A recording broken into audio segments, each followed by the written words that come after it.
Tragedia nel tardo pomeriggio a Bessica di Loria, 88enne in bicicletta, travolto e ucciso da un furgone a pochi passi da casa, nulla da fare per l'anziano. Linea dura del questore di Treviso dopo la violenta rapina di ieri nello store cinese in strada Ovest. Uno dei responsabili, dopo essere stato arrestato, è stato espulso dall'Italia e ora si cerca il complice. Ancora infortuni sul lavoro. A Valdobbiadene, 45enne dipendente di una ditta edile precipita accidentalmente da un ponteggio in cantiere e è grave in ospedale. Bilanci dei comuni a rischio per i continui tagli dal governo e per i cantieri legati al PNRR per i quali i municipi stanno anticipando i costi. Il caso di Farra di Soligo. I debiti della superstrada pedemontana incideranno sui servizi della sanità. L'attacco del consigliere regionale del PD Andrea Zanoni in vista del dibattito a Palazzo Ferrofini sul bilancio. Vendita illegale di gratta e vinci sequestrati dalla Guardia di Finanza di Treviso, oltre 700 tagliandi in un bar della Marca. Mercoledì l'Agenzia Europea del Farmaco si pronuncerà sul medicinale che rallenta il progredire della distrofia di Duchenne. Elena Semenzato, mamma di Mogliano che si batte per il suo bimbo, convocata insieme a altri 2 genitori. Coppia se ne va senza pagare, i titolari del ristorante pubblicano un post di denuncia su Facebook. Vi abbiamo ripreso con le telecamere, saldate il conto. 2 giorni dopo uno dei 2 si presenta e si scusa, è successo a Bonisiolo. Ha perso la fede nuziale ma in poco più di 24 ore i colleghi di lavoro l'hanno aiutato a ritrovarla. Protagonista un operaio dell'Electrolux di Susegana, il suo grazie ai colleghi. Buonasera, ben ritrovati in diretta con l'edizione di Treviso dei nostri telegiornali. Allora, prima di incominciare con i servizi, come sempre vi sottopongo il nostro sondaggio di questa sera in vista della nostra trasmissione di prima serata Ring dalle 21. Il Ministero dell'Economia studia l'introduzione di un prelievo sugli extra profitti delle banche. Se ne parla molto, ma nel governo è scontro, in particolare tra Lega e Forza Italia. Roba da Unione Sovietica, ha commentato il vice premier Tajani. Allora, voi cosa ne pensate di questo scontro e soprattutto diteci se è giusto secondo voi tassare le banche. Come sempre, per rispondere di sì 0422 1626 691, per rispondere di no 0422 1626 690 e poi vedremo nel corso di Ring a partire dalle 21 qual è stata la vostra opinione con il risultato finale appunto del sondaggio. Adesso andiamo alla cronaca perché c'è da registrare l'ennesima vittima della strada nella Marca trevigiana in un anno davvero difficile. Un incidente mortale si è verificato pochi minuti prima delle 17 di oggi a Bessica di Loria, lungo la strada principale del paese, nel tratto in cui prende il nome di via Enego. Un anziano in bicicletta, Aldo Stradiotto, 88 anni, è stato travolto da un furgone poco lontano da casa ed è morto sul colpo. I presenti hanno immediatamente allertato il 118. Sul posto in pochi minuti è atterrato l'elisoccorso di Treviso Emergenza, ma per il ciclista che lascia la moglie e i 2 figli non c'era nulla da fare. La dinamica del tragico investimento è tuttora al vaglio della polizia locale di Loria. Andiamo alla linea dura attuata dal questore di Treviso Alessandra Simone dopo la violenta rapina di ieri pomeriggio nello store cinese Nu in strada Ovest. Uno dei responsabili, dopo essere stato arrestato dalla polizia, è stato espulso dall'Italia e ora si cerca il suo complice.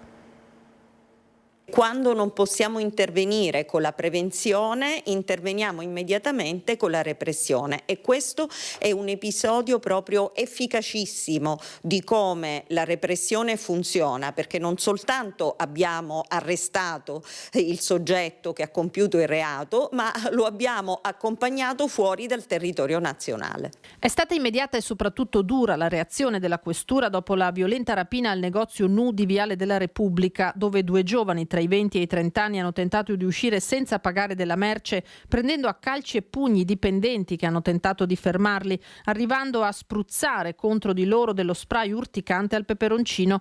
Uno è riuscito a scappare, l'altro, un 23enne, è stato arrestato con l'accusa di rapina aggravata. Il soggetto che abbiamo fermato è un cittadino straniero, un tunisino che è risultato irregolare sul territorio italiano, per cui lo abbiamo fermato, bloccato bloccato, restituito la refurtiva che aveva indebitamente sottratto e soprattutto, il passaggio più importante, lo abbiamo accompagnato per l'espulsione al centro di permanenza temporanea al fine proprio di eliminarlo dal territorio italiano ed eliminare quindi la causa del problema. Il giovane è stato accompagnato al centro di permanenza per il rimpatrio di Milano. Indagini sono in corso per identificare anche il complice. La polizia ha posto sotto sequestro lo spray urticante e i filmati delle telecamere di videosorveglianza che hanno ripreso la scena.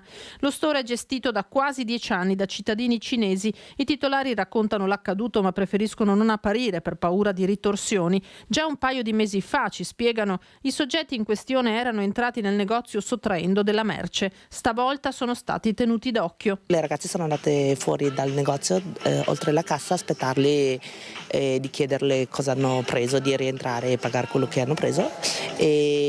E si sono presi, hanno corso e poi hanno minacciato, hanno picchiato un po' i nostri ragazzi.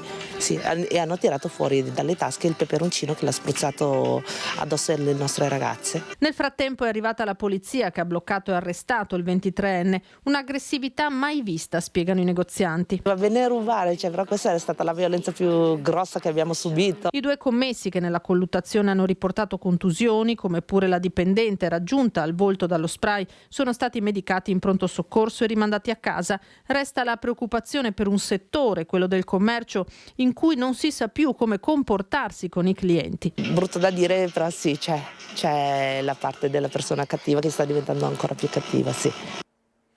Ora parliamo dell'ennesimo infortunio sul lavoro perché un operaio 45enne di Valdobbiadene, dipendente di un'impresa edile, precipitato accidentalmente da un ponteggio in cantiere, ha riportato un trauma spinale.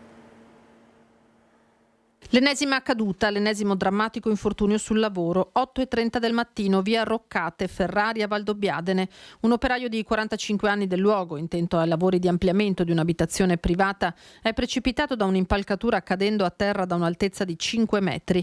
I colleghi dell'impresa edile Miotto Germano hanno immediatamente allertato i soccorsi. Sono dovuti intervenire i vigili del fuoco in prima battuta per estrarre in sicurezza l'uomo dallo stretto passaggio in cui era finito e affidarlo poi alle cure del personale del SUEM 118, arrivato sul posto con l'ambulanza di Pedemontana Emergenza, l'automedica di Pieve di Soligo e l'elisoccorso di Treviso. E proprio in elicottero l'uomo è stato trasportato d'urgenza al Cafoncello con una prima diagnosi di trauma spinale. Le sue condizioni sono serie. Del caso si stanno occupando carabinieri e ispettori dello Spisal. All'indomani della 74esima giornata nazionale per le vittime degli incidenti sul lavoro, la Marca registra dunque un nuovo infortunio che fa lanciare una volta ancora ai sindacati l'appello alle aziende per una formazione continua dei lavoratori in materia di sicurezza. 3 feriti, torniamo sulle strade nello scontro in mattinata a Vedelago tra un'auto e una moto, l'episodio in via Brenta ad Albaredo intorno alle 11, la moto condotta da un 62enne di Vedelago che viaggiava insieme a una 70enne si è scontrata con la Renault Clio di una donna di 45 anni di Seren del Grappa. Ad avere la peggio è stato il motociclista trasportato in gravi condizioni in elicottero all'ospedale di Treviso. Più lievi le lesioni riportate dalla passeggera che è stata accompagnata in ambulanza in ospedale a Castelfranco per accertamenti, così come l'automobilista.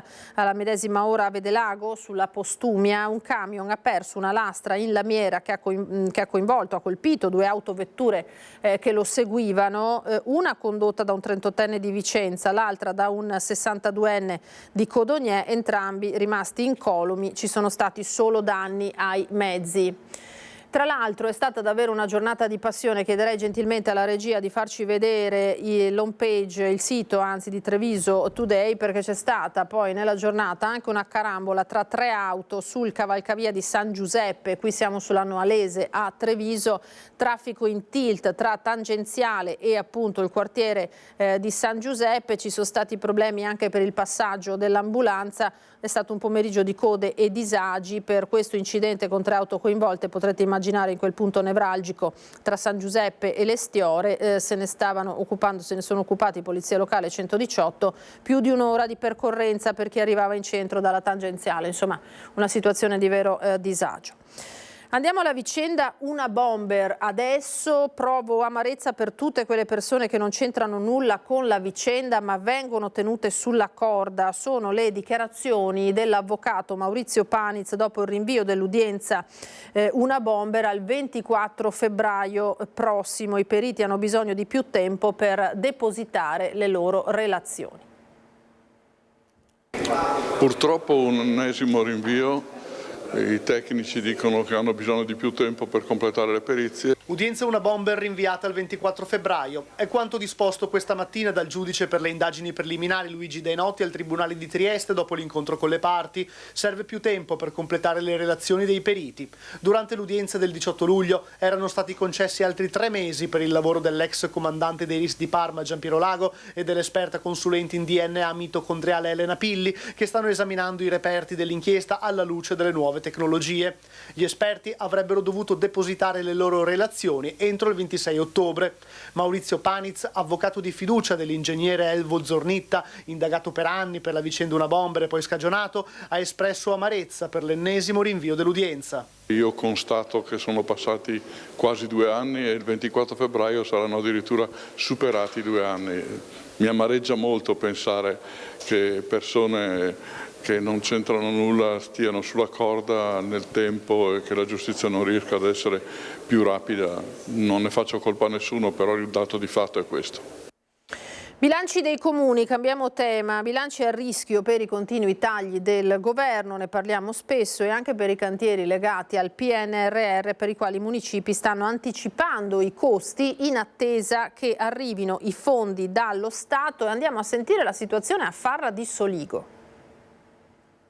Quest'anno già fino all'annualità del 2028 ho un ammanco annuale di altri 30.000 euro legato appunto a questi famosi tagli che vengono fatti. Ulteriori tagli che pesano sulle casse dei municipi, 30.000 euro a Farra di Soligo comune, come molti altri alle prese con i progetti finanziati con fondi PNRR, cantieri per i quali le amministrazioni stanno anticipando i soldi in attesa che venga restituito loro quanto spetta. Noi, come sempre succede, prepariamo i progetti, corriamo anche per preparare i progetti, ci vengono assegnati i fondi e poi i fondi arrivano con il contagocce. Per Farra un esempio su tutti, la realizzazione della nuova scuola primaria di Col San Martino, il cui cantiere procede spedito secondo cronoprogramma. Io con il fondo del PNRR ho preso 3 milioni e 100 su un totale di circa 4 milioni di euro. 4 milioni 400 mila euro il costo dell'opera. Al momento il Comune ha pagato alla ditta che si sta occupando dei lavori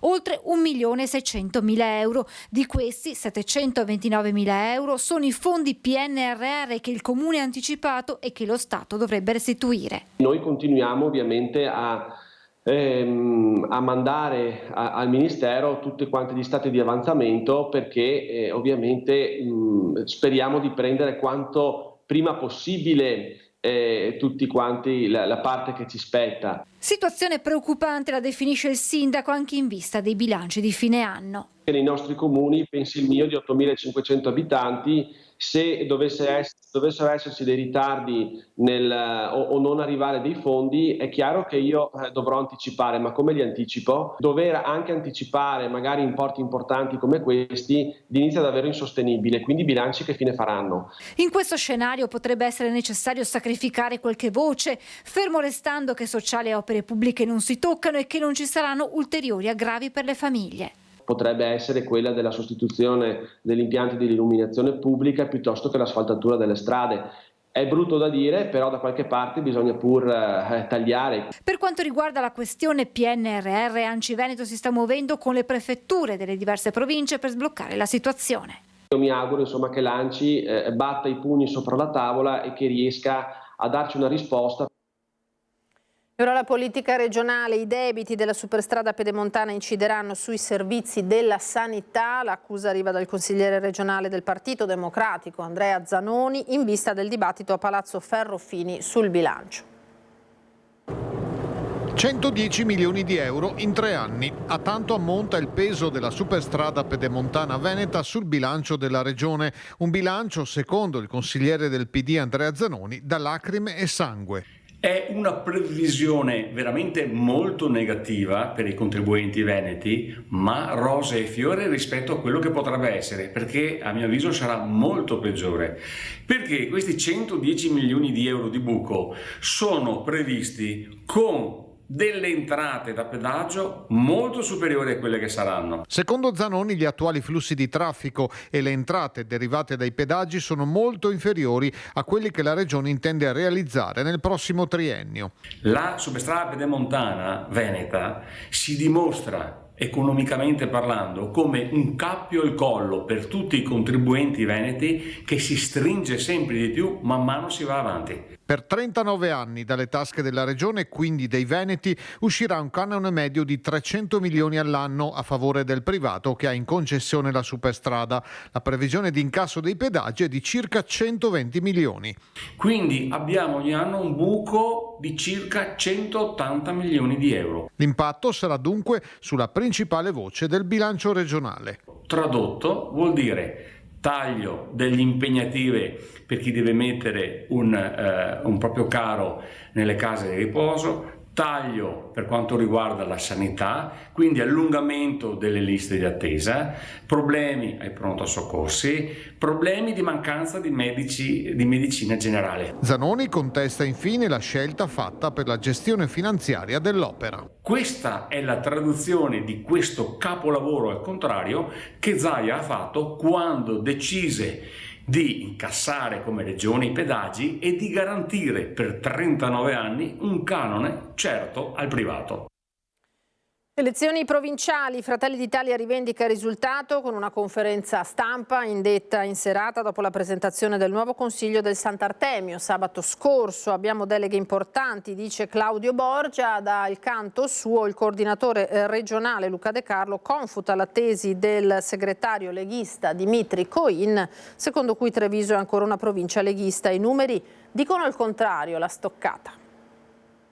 Noi non facciamo mai prove di forza, noi vogliamo sempre dimostrare il nostro valore, non facciamo mai prove contro qualcuno, semplicemente abbiamo piacere, oggi per noi è una grande soddisfazione quella di vedere che siamo non solo aumentati in termini numerici come Fratelli d'Italia, ma che siamo anche attrattivi verso altri mondi che sono di centrodestra ma che vedono in noi come punti di riferimento credibili. Treviso non è più leghista, mi state dicendo questo? Ma guarda, non lo dico mica io, lo dicono i trevigiani, perché se facciamo il 32% erotti alle politiche, il 37% alle europee e poi facciamo un risultato come questo alle provinciali, vorrà dire che Treviso è sempre di centrodestra, ma che oggi ci siamo anche noi, che siamo un bel riferimento. Prima lei ha detto non è solo la Meloni che fa i voti, quindi?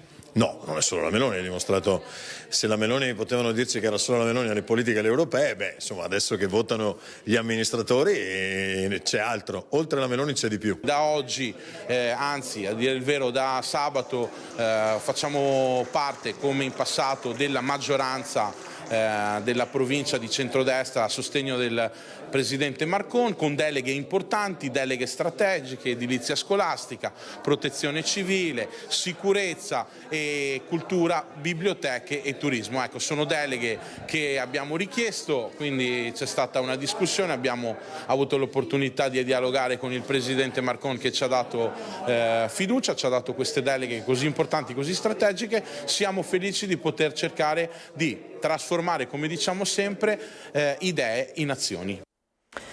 E ora torniamo su un caso di cui ci siamo occupati già altre volte, perché mercoledì l'Agenzia Europea del Farmaco si pronuncerà sul medicinale che rallenta il progredire della distrofia muscolare di Duchenne. Elena Semenzato, la mamma di Mogliano che da anni si batte perché il medicinale resti a disposizione dei pazienti, insieme ad altri 2 genitori, sarà ad Amsterdam. A sorpresa abbiamo ricevuto riscontro alla mail che avevamo inviato qualche giorno fa, dove appunto avevamo scritto a CHMP di EMA che saremmo stati lì come genitori. Elena Semenzato, insieme ad un'altra mamma di Novara e ad un papà tedesco, mercoledì sarà ad Amsterdam, nella sede di CHMP di EMA, nel giorno in cui verrà deciso il futuro di Translarna, farmaco che rallenta il progredire della distrofia muscolare di Duchenne nei pazienti con mutazione genetica. I genitori avevano comunicato all'Agenzia del Farmaco la loro presenza in Olanda. Inaspettatamente da EMA la risposta scritta, nella quale viene chiesto di comunicare il numero dei presenti e l'ora di arrivo nella sede di CHMP. Per noi è già comunque un faro di speranza essere stati considerati e aver ricevuto una risposta. Abbiamo sentito un interessamento e stanno capendo che noi veramente non scherziamo quando diciamo che se le cose vanno male andiamo alla Corte Europea. La Corte Europea come ultima spiaggia per 800 famiglie che da un anno stanno vivendo con il fiato sospeso in attesa di capire quale sarà il futuro di Translarna. Il farmaco aveva ricevuto da parte di CHMP 2 stop che avevano portato i genitori a rivolgersi alla Commissione Europea, che con una decisione storica aveva invitato l'Agenzia Europea del Farmaco a rivedere le proprie conclusioni, prendendo in considerazione i dati di vita reali, supportati anche dai pareri dei sanitari al fianco di queste mamme e papà. Ma secondo EMA i risultati presi in considerazione non sono sufficienti per mantenere sul mercato Translarna, che in agosto aveva ricevuto un nuovo parere negativo. È una grande sfida, mi rendo conto, anche per l'Agenzia del Farmaco, perché non è che ci sono dei mostri, ok? Diciamo che in questo momento ci sarebbe il bisogno da parte un po' di tutti di collaborare. Elena e gli altri 2 genitori mercoledì hanno intenzione di non rimanere fuori dalla porta in attesa della decisione. Noi invece vogliamo proprio esporre la nostra volontà di chiedere di avere un'udienza anche solo con il Presidente. Questo dunque l'aggiornamento. Noi ci fermiamo per qualche istante e torniamo tra brevissimo.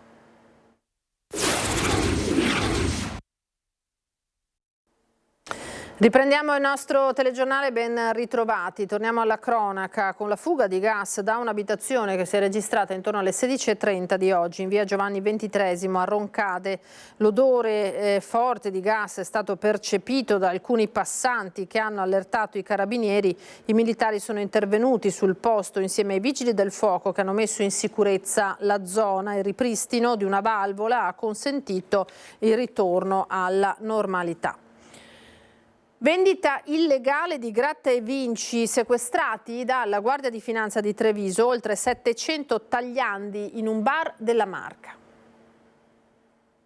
Vendevano gratta e vinci normalmente come tanti bar, ma senza nessun tipo di contratto di autorizzazione per la vendita al pubblico. Ritirati dalla Guardia di Finanza di Treviso 715 tagliandi.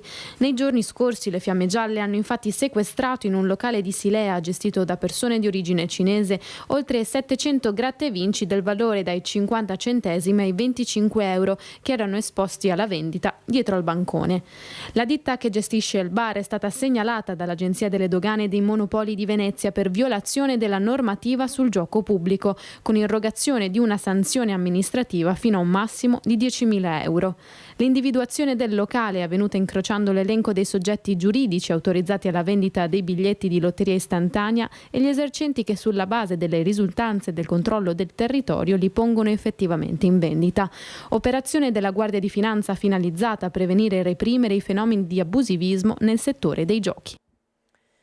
Coppia se ne va senza pagare e i titolari del ristorante pubblicano un post di denuncia sui social. Vi abbiamo ripreso con le telecamere, saldate il conto. 2 giorni dopo uno dei 2 si ripresenta e si scusa. È successo a Bonisiolo di Mogliano.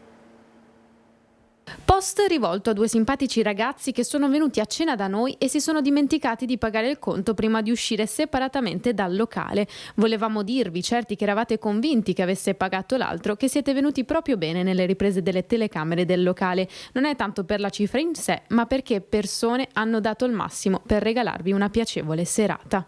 È quanto si legge sul post pubblicato dai titolari della storica osteria Rosa e Baffo di Bonisiolo a Mogliano Veneto. Una serata di pienone e i conti che alla chiusura non tornano. Il ricordo di aver visto prima una donna, poi un uomo andarsene indisturbati.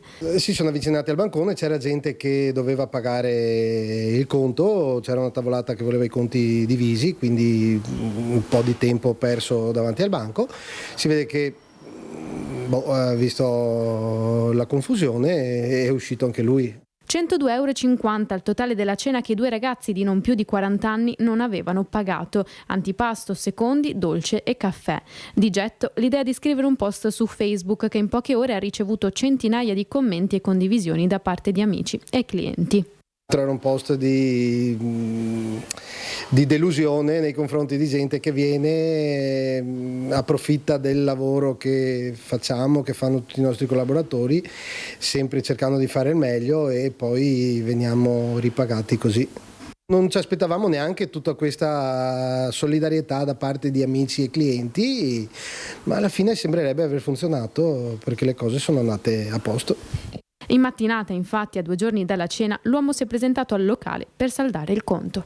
Si è presentato dicendomi: guarda, ho visto i post su Facebook, sono io che sono andato via, mi dispiace, sono venuto a saldare il conto, abbiamo avuto un problema sabato sera e mi ero riproposto di venire lunedì mattina e alla fine così ha fatto. Era un post fatto un po' così per, non dico per sfida, ma quasi. Abbiamo proposto i pagamenti anche tramite bonifico, tramite piattaforme digitali dove era garantito l'anonimato, quindi uno poteva anche farlo e non presentarsi. Alla fine ha preferito venire qua di persona, bravo, alla fine. Una storia invece di onestà arriva da Susegana, ha perso la fede nuziale ma in poco più di 24 ore i colleghi di lavoro lo hanno aiutato a ritrovarla. Protagonista Pasquale, operaio dell'Electrolux proprio di Susegana, che lavora in magazzino e si muove in tutta la fabbrica per consegnare i materiali a bordo di una sorta di trenino nei diversi reparti di produzione. Quando martedì si è accorto che al dito non aveva più l'anello del matrimonio, non poteva sapere, visti i continui spostamenti, dove esattamente l'avesse perso. A quel punto ha avvisato i delegati RSU che attraverso i gruppi WhatsApp di informazione per i lavoratori hanno avvisato gli altri operai chiedendo che chi la trovasse la consegnasse alla portineria. Giovedì mattina la fede è tornata all'anulare di Pasquale, che ha ringraziato i colleghi per l'onestà e la solerzia. Una pratica di recupero oggetti smarriti, questa ormai consolidata e che sembra a quanto pare funzionare perfettamente. Ora andiamo a Resana, invece nella Castellana, per i festeggiamenti ieri per i 50 anni dell'Avis. Le mongolfiere hanno chiuso la giornata di festa per i 50 anni dell'Avis di Resana, un anniversario che ha visto riunite le altre realtà trevigiane dell'Avis, ma anche i donatori di oggi e di ieri. I festeggiamenti sono iniziati al mattino, prima con la Santa Messa, poi con la sfilata della banda di Piombino Dese tra le vie del paese. Davanti al monumento ai caduti, altro momento con le canzoni intonate dal coro Giovani Resana.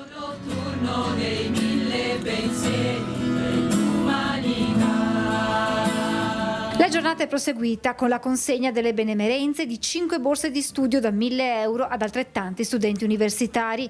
È stato poi il momento della presentazione del libro fotografico che ripercorre gli ultimi 20 anni di attività dell'Avis di Resana, tra eventi benefici, feste e solidarietà, grazie anche all'impegno dei tantissimi giovani iscritti. Il volume sarà stampato in 4.000 copie distribuite ai cittadini.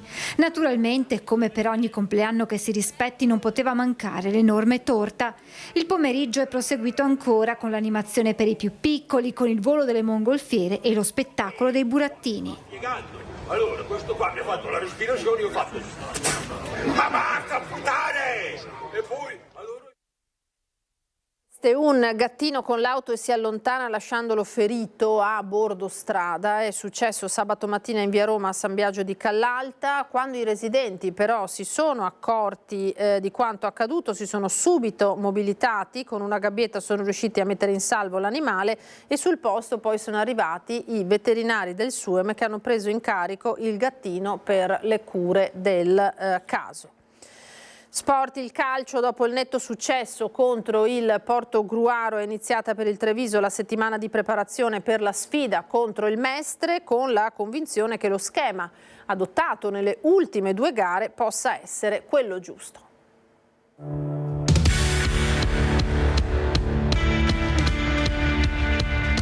E allora che 3-5-2 sia, verrebbe da dire dopo il Treviso cinico in attacco e pulito in difesa che ha inflitto al Portoguaro quel 3-0 secco in casa degli avversari, ritrovando la vittoria in trasferta e la serenità. Mister Fabrizio Cacciatore sembra aver trovato un equilibrio con lo schema già adottato nel 4-1 contro il Lavis e lo stesso tecnico a fine gara lo ammette. Ho una rosa che può adattarsi a vari sistemi di gioco, questa soluzione ci sta premiando per una serie di fattori, era giusto continuare così.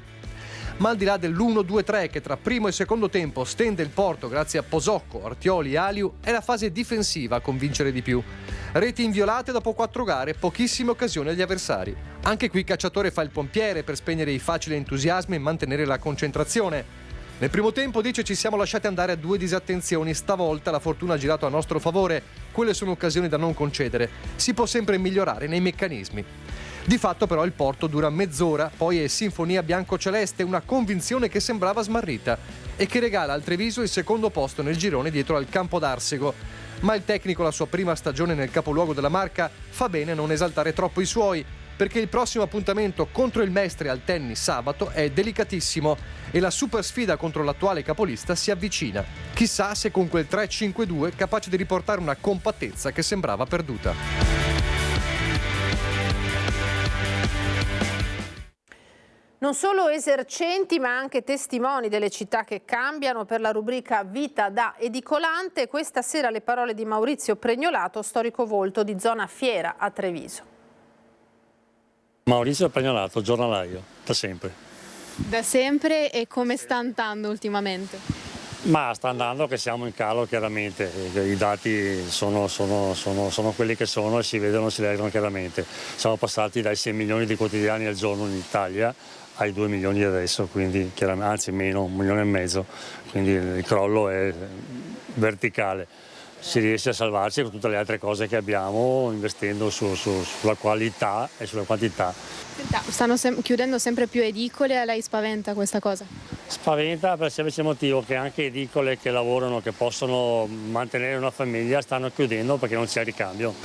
Se uno va in pensione, come me che sono anziano, devo andare in pensione, non c'è ricambio. Una famiglia può vivere, però non c'è la volontà di nessuno di rientrare, di mettersi in gioco, ma è un discorso per tutti i piccoli negozi di quartiere, di vicinato che stiamo vedendo. Stanno chiudendo perché non c'è ricambio, non c'è nessuno che vuole prendere in mano i mestieri, i lavori, le attività. E siamo comunque punti di riferimento del quartiere, della società, e la gente, quello mi fa paura che non leggono più, perché la gente, i giovani, sono abituati a guardare la fake news, dico fake perché la maggior parte sono scritte così, leggono 2 o 3 filetti e sanno già tutto, sono già informati secondo loro, invece non è così.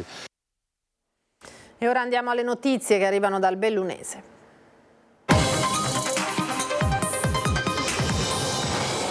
È purtroppo un'escalation inquietante quella delle aggressioni a danni del personale sanitario. L'ultimo episodio si è verificato al pronto soccorso di Agordo. Ancora un episodio di aggressione ai danni di sanitari dell'ULSS 1 Dolomiti. Ad Agordo un'infermiera in servizio al pronto soccorso è stata colpita con un pugno da una paziente, a quanto pare irritata perché non le sarebbe stato consegnato il metadone che pretendeva. Un episodio, quello di Agordo, assolutamente deprecabile, assolutamente ingiustificabile, che però fa riflettere sul fatto che dobbiamo veramente recuperare un senso civico importante qualora ci rechiamo in ambienti come quelli appunto di cura, dove bisogna avere soprattutto il massimo rispetto per chi cura. La donna, seguita per la sua dipendenza da stupefacenti, era accompagnata da un uomo ed avrebbe anche estratto un coltello.